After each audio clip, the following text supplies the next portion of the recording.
Kancah musik keras Indonesia termasuk yang terbesar di dunia. Hal itu bisa dilihat dengan banyaknya jumlah band yang berkecimpung di dalamnya. Begitupun kalau dilihat dari jumlah penonton yang selalu memenuhi festival besar tanah air. Eksistensi musik metal di tanah air sangat identik dengan ranah musik bawah tanah, alias underground, yang tidak ada dalam gemerlapnya panggung musik populer. Keberadaan komunitas bawah tanah ini diawali pada era 80-an hingga 90-an di daerah Ujung Berung, Bandung.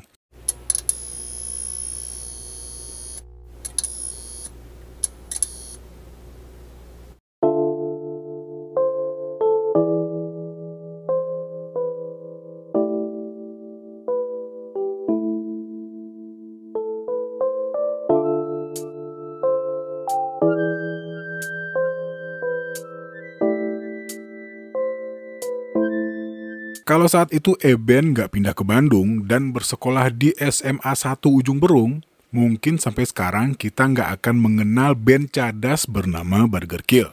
Ya, sebagaimana yang diceritakan dalam film dokumenter Burger Kill, We Will Bleed. Eben yang dikenal cukup aktif masuk ke ruang guru BK di sekolah, sering bertemu dengan Kimung. Sebelum menjadi Burger Kill, Eben dan Kimung sempat membuat band bernama Morning Crew. Tapi sayangnya, gak sempat bertahan lama. Sampai akhirnya Kimung mengajak dua temannya, yaitu Ivan di vokal dan Kudung pada drum. Nah, inilah formasi perdana Burger Kill. Lewat formasi ini, mereka sempat rajin tampil dalam acara hardcore di ibu kota Jakarta.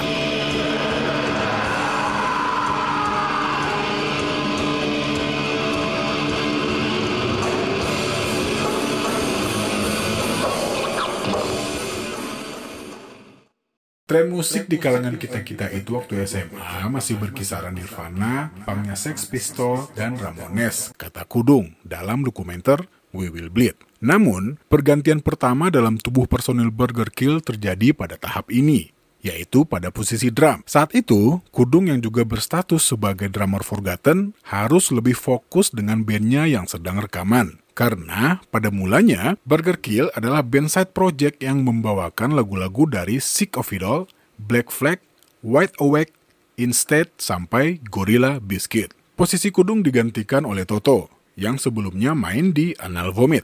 Nah, di era bersama Toto inilah, Burger Kill mulai aktif untuk menulis lagu-lagu karya mereka sendiri. Setelah ikut beberapa kompilasi lewat lagu-lagu yang mereka ciptakan sendiri, Burger Kill mulai diterima dan mendapat tawaran untuk tampil di acara underground yang digelar di Gor Saparua Bandung pada era pertengahan 90-an. Setelah mulai banyak tampil di Jakarta serta Bandung, nama Burger Kill menjadi dikenal.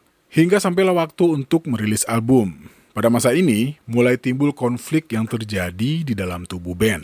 Salah satu yang cukup parah adalah perihal ketergantungan Kimung akan drugs. Demi berlanjutnya band, akhirnya Kimung memutuskan untuk mengundurkan diri, meskipun dirinya telah menunaikan tugas mengisi semua track bass untuk album perdananya Burger Kill. Banyak hal yang terjadi hingga album perdana mereka tertahan cukup lama, sampai akhirnya takdir membawa Eben bertemu dengan Dadan Ketu, pemilik Riotic Records. Tanpa ada kontrak dan meeting yang berbelit, akhirnya dengan modal kepercayaan dan obrolan di pinggir jalan, album perdana Burger Kill 2 sisi resmi dirilis oleh Riotic Records dan dirilis sebanyak 2.000 kopi. Seiring berjalannya waktu, 3 personil yang tersisa saat itu, Ivan, Eben, dan Toto memutuskan untuk menambah squad. Di sektor gitar, ada nama Ugum yang sebelumnya berasal dari band Disorder Lies. Dan untuk mengisi posisi bass, akhirnya Eben menarik sosok Andris, atau yang sering dikenal dengan panggilan Abah, yang saat itu masih menjadi drummernya Forgotten dan Naked Truth. Lewat formasi inilah,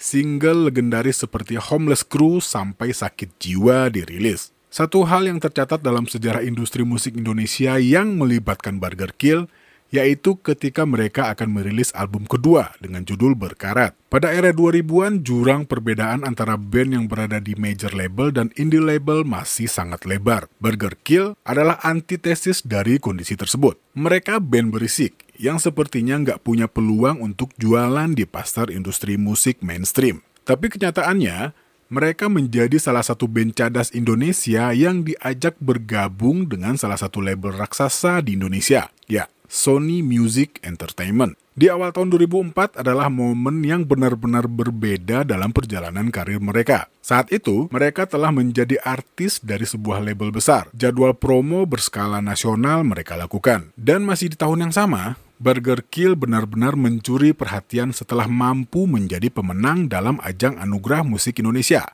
Emmy Award di tahun 2004, dalam kategori Best Metal Production. Dan sejak penggarapan album kedua ini, Ugum telah mengundurkan diri sebagai gitaris dan posisinya digantikan oleh Agung yang sebelumnya tercatat sebagai gitaris jeruji. Efek bergabungnya mereka ke major label memberikan pengaruh yang cukup besar hingga ada permintaan agar album perdana mereka dirilis ulang oleh Sony Music. Setelah album Repack itu, Burger Kill sempat merasakan rehat sejenak dan kembali aktif pada pertengahan 2005. Dan untuk kedua kalinya, posisi drum kembali berubah dalam perjalanan karir Burger Kill. Kali ini, Toto memilih untuk cabut dari band karena akan fokus dengan pekerjaannya di luar musik. Padahal, saat itu Burger Kill tengah dikejar target deadline dari label untuk segera merampungkan album terbaru.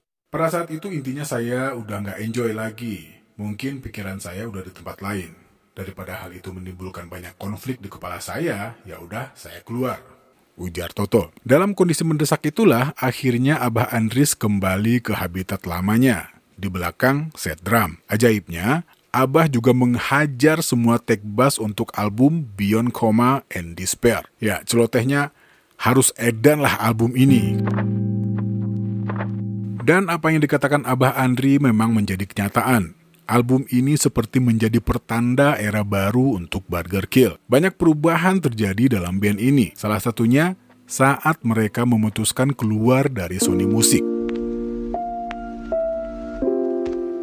Beberapa minggu sebelum album ini rilis, sang vokalis Ivan menghembuskan nafas terakhirnya karena penyakit yang telah cukup lama menggerogoti tubuhnya.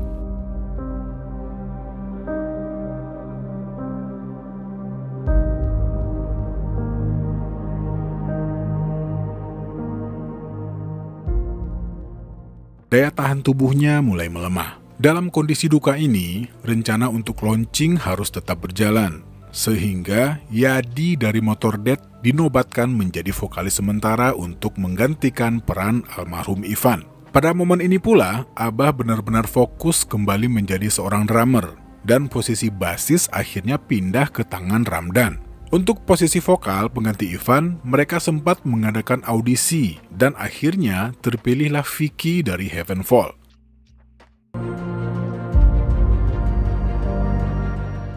Dan tiba-tiba kabar mengejutkan datang pada Senin sore. Melalui sebuah status di Facebook official fanpage Burger Kill, tersiarlah kabar bahwa dedengkot metal asal Bandung ini nggak lagi diperkuat oleh Abah Andries. Dalam rilis yang disebarkan oleh Burger Kill, nggak disebutkan secara spesifik apa hal yang membuat Abah nggak menjadi personil mereka lagi. Ya, tulisnya, bagi kami, Abah Andri tetap menjadi bagian penting dari keluarga besar Burger Kill yang ikut mewarnai sejarah perjalanannya hingga di titik ini. Dengan besar hati, kami menghormati keputusannya dan mendoakan yang terbaik di kemudian hari untuk Abah Andries sebagai sahabat yang banyak menginspirasi. Kabar yang gak mengenakan ini ternyata terjadi ketika band yang telah berdiri sejak 95 ini tengah dalam proses rekaman untuk album baru mereka, yang rencananya akan segera direkam pada akhir tahun itu. Setelah Abah cabut, ada dua sosok yang dipastikan bakal gantiin. Ya, dua sosok drummer muda itu adalah Gema Manggala dan Putra Praramadan. Ya, mereka bahkan udah main dalam acara Sonic Fair di tahun 2016 di Medan dan Bandung pada 27 dan 28 Agustus di tahun sebelumnya. Dan yang terpilih adalah, ya, Putra. Lewat postingan video berjudul Burger Kill Live Rehearsal 2016, telah dijelaskan secara gamblang tentang proses audisi, hingga aksi Putra ketika latihan bareng dengan Vicky, Eben, Agung, dan Ramdan. Jadi pas gue cabut, teman-teman dekat gue pada nyuruh cari info buat ngisi drum di Burger Kill. Pertama gue nggak mau karena segan banget mau main sama BK. Tapi akhirnya dipaksa, ya udah. Gue coba buat beraniin diri. Ya nothing tulus lah. Gue nggak jago main metal soalnya. Cerita Putra. Dan Putra juga bilang buat bisa ikut audisi BK juga dibantu oleh seorang yang bernama Tri Wardoyo, mantan manajernya Killing Me Inside. yang kebetulan kenal dengan Dadan Ketu, manajernya BK pada saat itu. Jadi, proses audisi dimulai lewat digital. Perjuangan Putra untuk menggantikan Abah Andries di posisi penggebuk drum Burger Kill bukan perkara yang mudah. Karena saat itu, Putra harus berjuang dalam audisi bersama kontestan-kontestan lainnya. Termasuk di dalamnya ada Gema dan drummernya Noxa yang bernama Alvin Eka Putra. Dan setelah 4 tahun digarap sejak 2014, album kelima Burger Kill yang berjudul Ada Mintin diluncurkan pada 20 April tahun 2018. Judul album ini dicetuskan oleh Dom Lawson, jurnalis musik yang juga seorang musisi asal Inggris, yang menulis untuk sebuah media yang bernama Metal Hammer dan The Guardian, yang memiliki hubungan dekat dengan Burger Kill sejak kunjungannya pada saat meliput Festival Musik Bandung Berisik pada Mei 2012.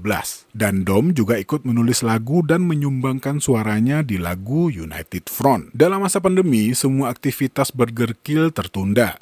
Di antaranya serangkaian tur dan tampil kembali di WOA, dan konser-konser yang pada akhirnya hanya dapat dilakukan secara virtual, termasuk konser perayaan hari jadi ke-25 Burger Kill di penghujung tahun 2020, yang berjudul 25th Anniversary Virtual Concert. Masih di tengah masa pandemi pada akhir Agustus 2021, kembali terjadi perubahan formasi band dengan mundurnya Vicky sang vokalis setelah 14 tahun bersama. Walaupun tidak ada pernyataan resmi yang menyatakan hal tersebut, tetapi media resmi Burger Kill menyatakan bahwa sudah tidak ada komponen yang selaras dan akan menyambut era baru.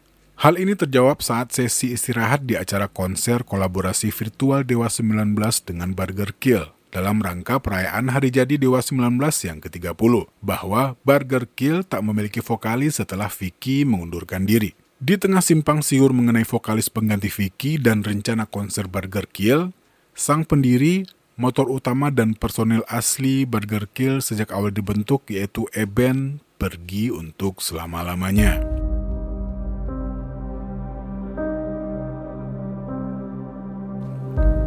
Kepergiannya secara mendadak di tengah proses pengambilan gambar untuk konser virtual pada 3 September 2021. Hal ini pastinya meninggalkan duka yang mendalam bagi rekan-rekan musisi, sahabat, keluarga, dan pastinya para pecinta musik Burger Kill sendiri.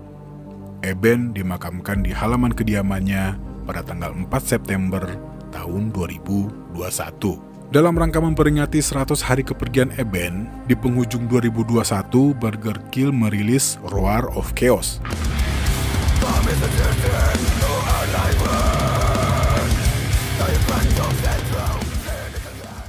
Dengan menggait vokalis baru yang bernama Ronald Alexander Raja Haba dari Carnivore. Dan bergabungnya Ronald sebagai bagian dari perjalanan Burger Kill dan telah direncanakan sebelumnya dengan beberapa kali pertemuan dalam rangka penyesuaian dan langsung terlibat dalam proses penggarapan single Roar of Chaos yang dirilis melalui platform digital pada 18 Desember tahun 2021. Single tersebut juga merupakan bukti sahih bahwa unit metalcore asal Bandung itu tahan banting atas situasi apapun. Lewat video musik tersebut, tebakan Begunda terbukti tak meleset. Ya, Ronald Alexander, vokalis Carnivore kini jadi komponen baru di BK, menggantikan Vicky Mono. Semangat Eben tetap ada, upaya mewujudkan mimpi-mimpinya untuk Burger Kill dilanjutkan oleh sisa para personilnya, yaitu Agung Rido, Ramdan Agustiana, dan Putra Pra Ramadan. Kehadiran Ronald sebagai vokalis baru tentu sangat membantu mereka merealisasikan cita-cita Eben. Meninggalnya Eben dan cabutnya Vicky bukan ujian pertama buat Burger Kill. Sebelumnya, mereka sudah lebih dulu bangkit usai ditinggal vokalis pertama BK, yaitu Ivan Skambek, yang meninggal dunia karena sakit pada tahun 2006.